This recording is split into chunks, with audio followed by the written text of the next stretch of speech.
है अगर गुरुवर का सानिध्य पाना तो विद्यासागर.गुरु पर जरूर आना। नमो अरिहंताणं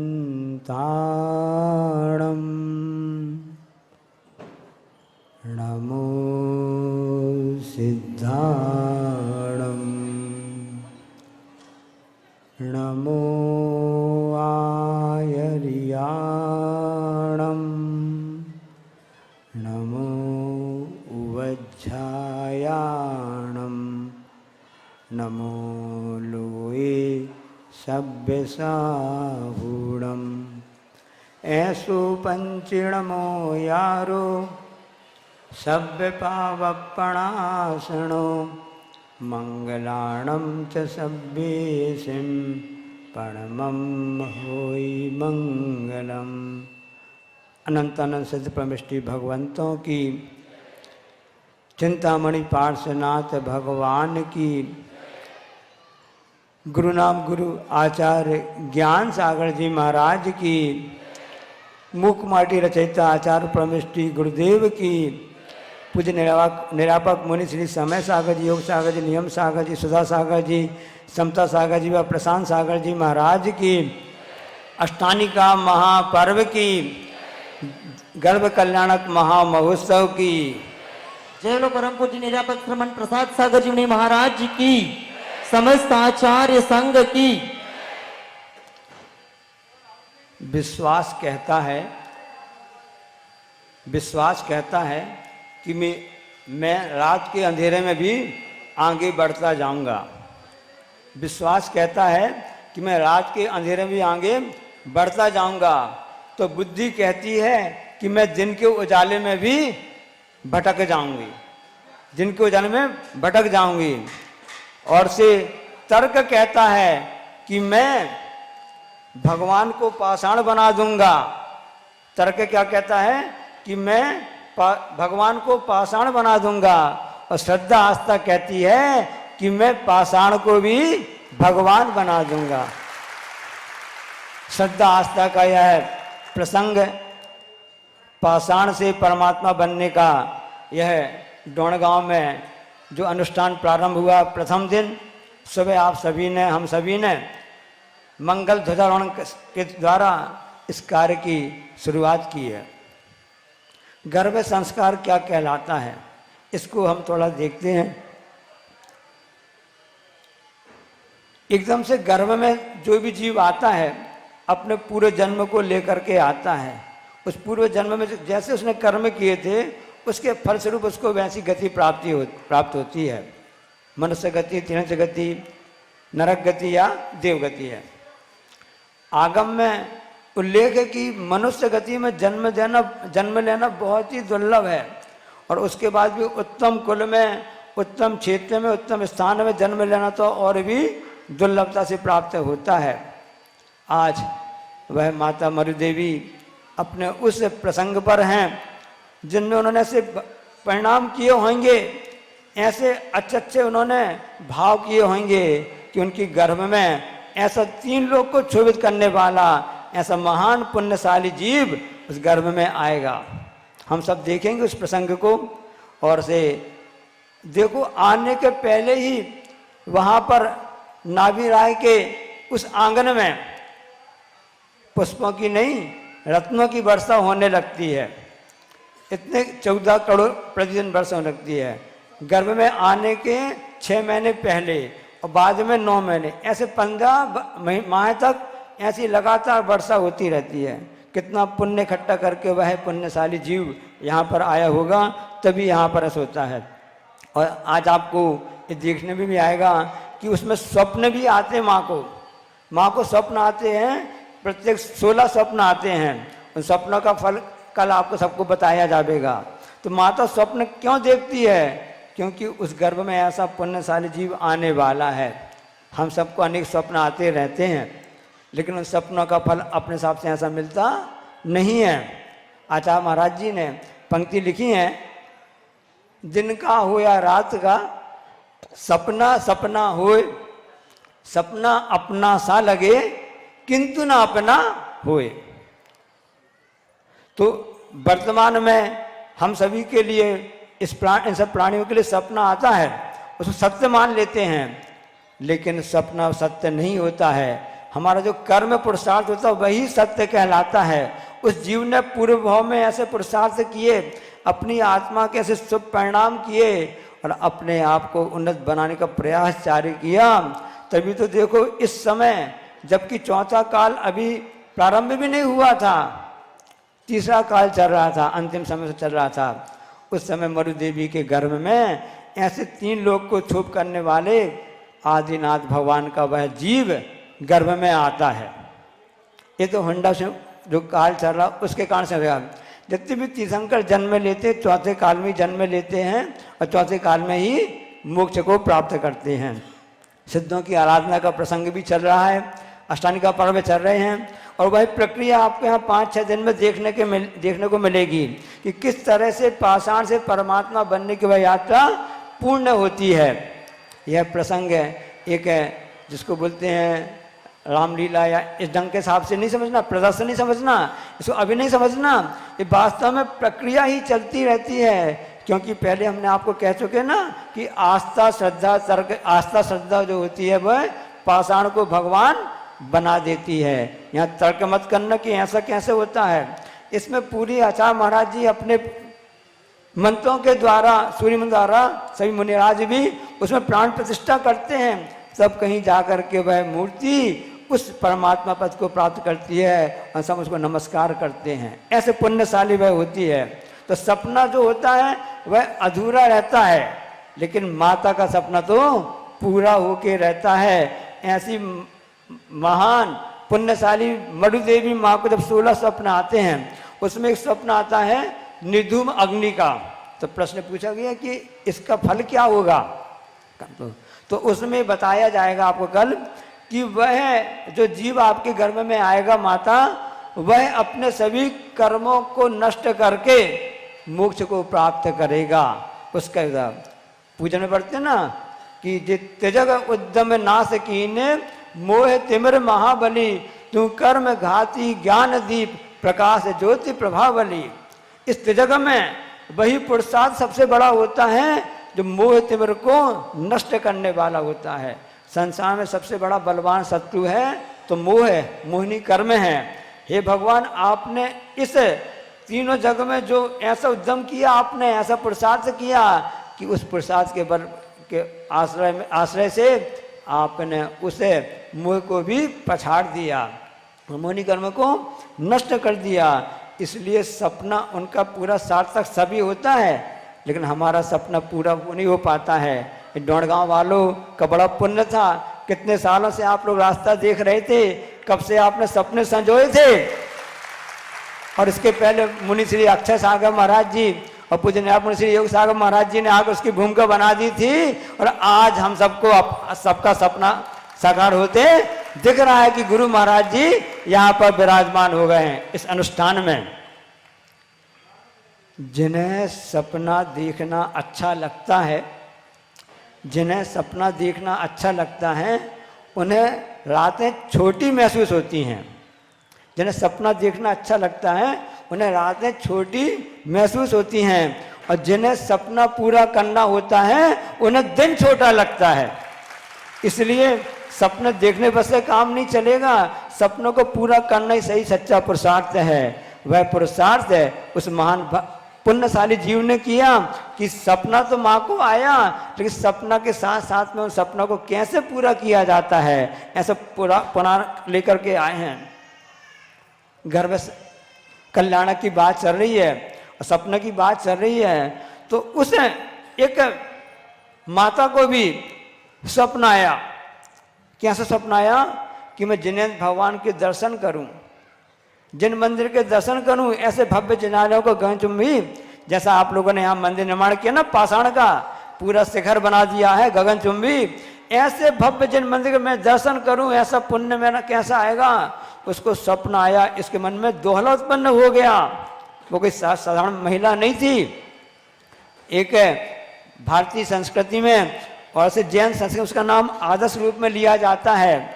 ऐसी वह सीता रानी थी। स्वप्न आया, ऐसे पुण्यशाली उनके जीव में गर्भ में 2 बालक आए, उनको स्वप्न आया कि मैं 3 क्षेत्रों की वंदना करूं, और उन्होंने अपने पति रामचंद्र जी से कहा कि ऐसे ऐसा दोहला उत्पन्न हुआ है, बहुत अच्छी बात है, बहुत अच्छी बात है। और सबको मालूम है कि रामचंद्र जी ने मर्यादा पुरुषोत्तम कहलाते हैं, उनकी अपनी मर्यादा थी, संसार की रीति के हिसाब से चलना पड़ता है। और उसके सपना को पूरा करने के लिए उन्होंने सेनापति कृतांतपति को कहा कि जाओ सीता माँ के लिए जिन मंदिरों को दर्शन करा दो, और दर्शन के साथ साथ में वो भी काम करना है जो मैंने तुमको अलग से बताया है। अब सेवक तो सेवक होता है, मालिक की बात तो मानना पड़ती है, और सबको मालूम है किस तरह से उनके लिए हुआ।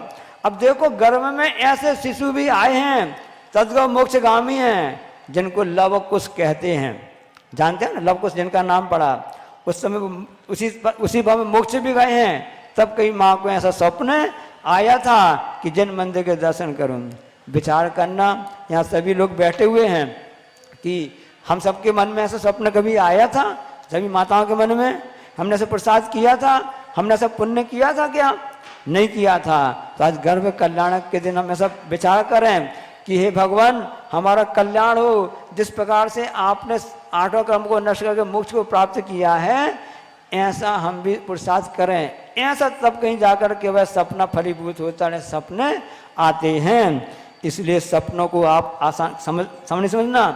जो तीर्थंकर प्रकृति का बंध करके आए हैं, लगातार प्रकृति का बंध कर रहा है, उन्हीं के निमित्त से उस माँ को सपने आते हैं, ऐसे भी नहीं आते हैं। सपने तो बहुत से भी आए हैं, आपने सुना होगा कि सम्राट चंद्रगुप्त है, उनको भी स्वप्न आए, उनका फल पूछा गया तो उन्होंने बताया था कि पंचम काल में ऐसे स्वप्न आपके इसलिए आए हैं कि पंचम काल में अब आगे धर्म तो होगा, लेकिन उसमें युवाओं के द्वारा धर्म का पुरुषार्थ होगा, वही पुरुषार्थ करेंगे। और भी स्वप्न ऐसे आए थे कि राज कौन करेगा, तो सज्जन लोग राज नहीं करेंगे, दुर्जन लोग राज करेंगे। ये पंचम काल का ऐसे स्वप्न के आते हैं। तो आदि पुराण में आचार्य जिनसेन महाराज ने बहुत ही अच्छी बातें लिखी हैं कि श्रावक की 53 क्रियाएं होती हैं, उसमें गर्भ संस्कार की भी बात होती है, उसमें गर्भ के मंत्र होते हैं। श्रावक का कर्तव्य होता है उस शास्त्र पुराण को पढ़ें। आचार्य महाराज जी हमेशा कहते रहते हैं कि प्रथमान योग ग्रंथ हमेशा पढ़ते रहना चाहिए, जो बोधि समाधि निधानम है, जो उसको देने वाले कहलाते हैं। उसमें इसका उल्लेख है कि जिसमें हम सब जो माताएं बहनें हैं वो ऐसे जिस समय गर्भ में आपको जीव आता है तो ऐसे संस्कार देना प्रारंभ करें, ताकि वह आपका आने वाला जीव है उस भाव में मुनि बन करके, आर्यिका बन करके, अपना सही पुरुषार्थ करके मोक्ष लक्ष्मी को प्राप्त करे। यही कहलाता है संता है। और भी आपने सुना होगा अभिमन्यु की बात, आप लोग जानते होंगे कि किस तरह से अभिमन्यु जब गर्भ में था, अर्जुन पुत्र कहलाता है, और उस समय वह उसकी माँ के लिए अर्जुन सभी बातें बता रहे थे। प्रश्न पूछा उन्होंने कि चक्रव्यूह क्या कहलाता है, उसको कैसे उसमें प्रवेश किया जाता है।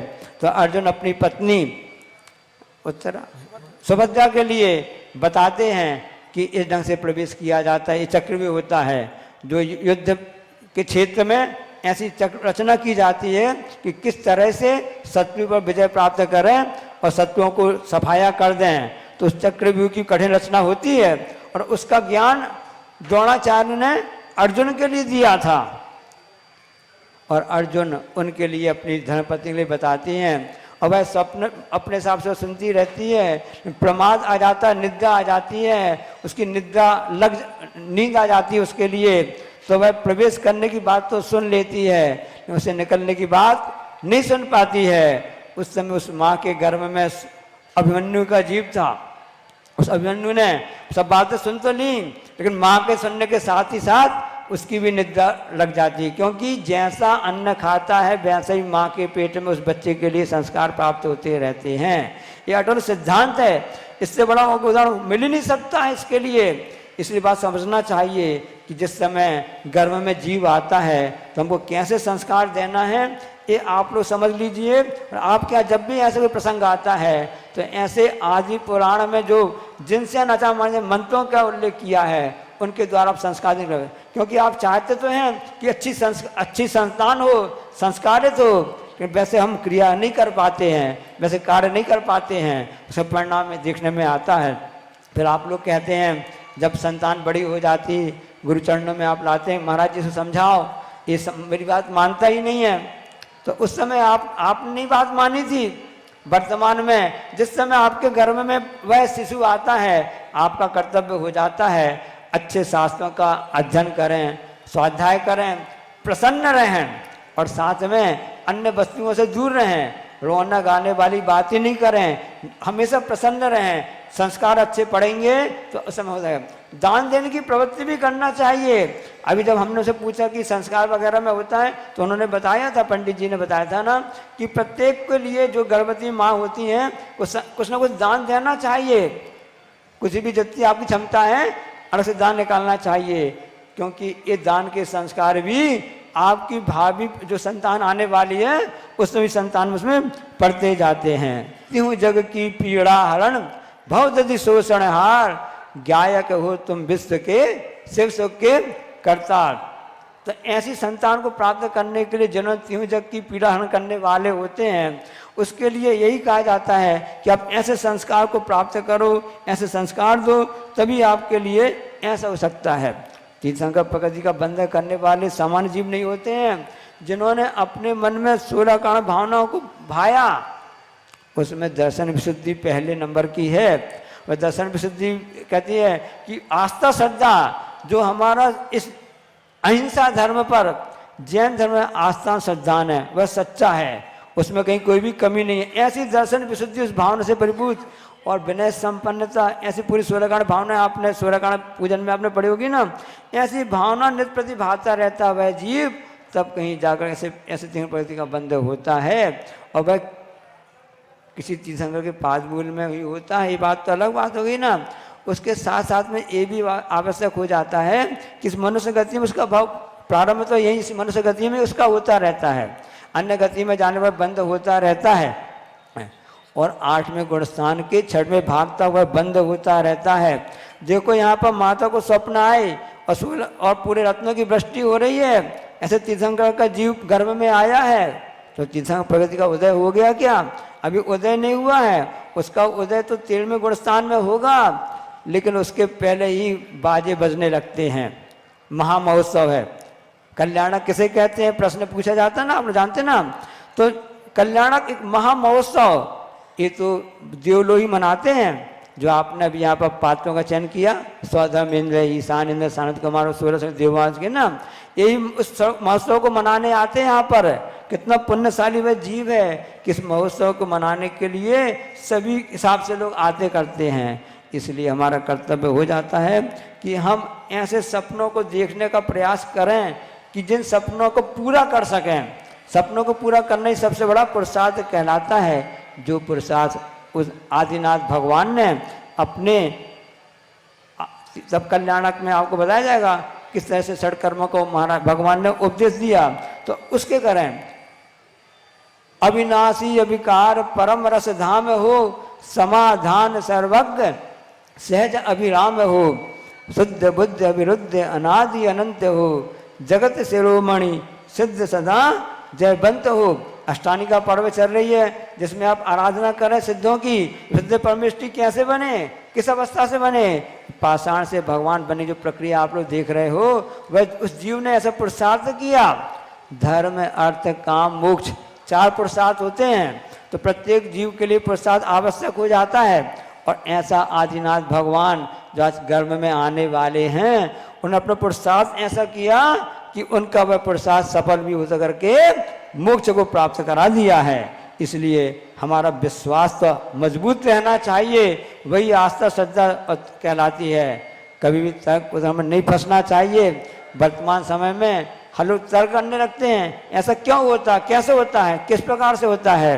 हर चीज़ का उत्तर नहीं दिया जाता है। कुछ वस्तुएं तो, कुछ बातें तो आस्था श्रद्धा की रहती हैं। इसलिए आस्था श्रद्धा को आप ध्यान में रखेंगे तो हम सबका कल्याण हो सकता है। गर्भ कल्याणक का तभी मनाना सार्थक होगा कि हम अपनी आने वाली पीढ़ी के लिए अच्छे संस्कार दें, आपने सुना होगा, ऐतिहासिक घटना बता रहे हैं। भारतीय एक राजा हुआ है, उसका पुत्र हुआ, उस पुत्र का सिर अलग भी हो गया, सिर उसका अलग भी हो गया। तभी दोनों हाथों में तलवार लिया था। इसके बाद भी उस तलवार चलाता रहा, उसने शत्रुओं का कईयों का सर्वनाश भी कर दिया।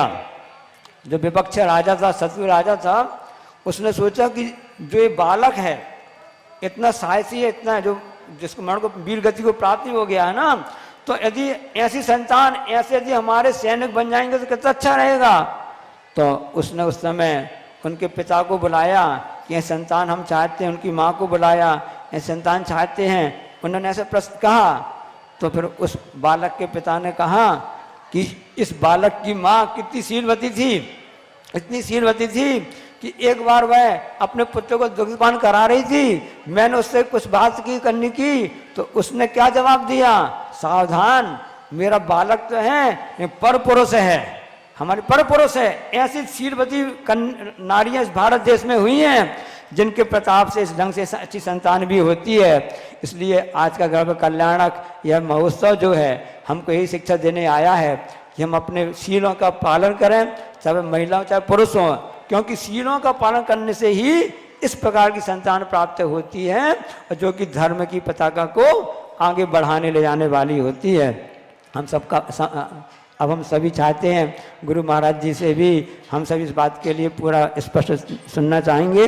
और गर्भ कल्याणक के इस महोत्सव के अवसर पर हम यही आप सबसे प्रार्थना, भगवान से प्रार्थना करते हैं कि हे प्रभु, आपने जो गर्भ कल्याणक आपका जो मनाया जा रहा है, क्यों मनाया जा रहा है, अब वो भगवान अब दोबारा गर्भ में नहीं आएंगे। हम सबका क्यों नहीं मनाया जा रहा है, क्योंकि हम बार बार गर्भ में आते जा रहे हैं और आते रहेंगे। लेकिन सही पुरुषार्थ तो तभी कहलाएगा कि गर्भ के संस्कार को, गर्भ को भी अंतिम गर्भ मना लें। कल जन्म कल्याण परसों होगा, उनका जन्म कल्याण मनाएंगे आप, अब दोबारा जन्म नहीं लेंगे। इसलिए प्रभुओं की, तीर्थंकर भगवंतों की जन्म जयंती मनाई जाती है, 5 सभी कल्याणक मनाए जाते हैं। तो हम सभी प्रार्थना करते हैं, हे प्रभु, जैसे आपने अपने पुरुषार्थ के द्वारा अपने गर्भ को नष्ट कर दिया है, अब आप अनंत काल के लिए उसे सिद्धों की, उसे सिद्ध भूमि विराजमान हो गए, सिंहासन विराजमान हो गए हैं, अब दोबारा आपका गर्भ न जन्म होगा। इसी प्रकार से संसार के सभी जीव अपने पुरुषार्थ के द्वारा इन सभी 8 कर्मों को नष्ट करके और उस अवस्था को प्राप्त करें। इन्हीं मंगल भावना के साथ में बोलिए अहिंसा परमो धर्म की, आचार्य परमेष्टि गुरुदेव की।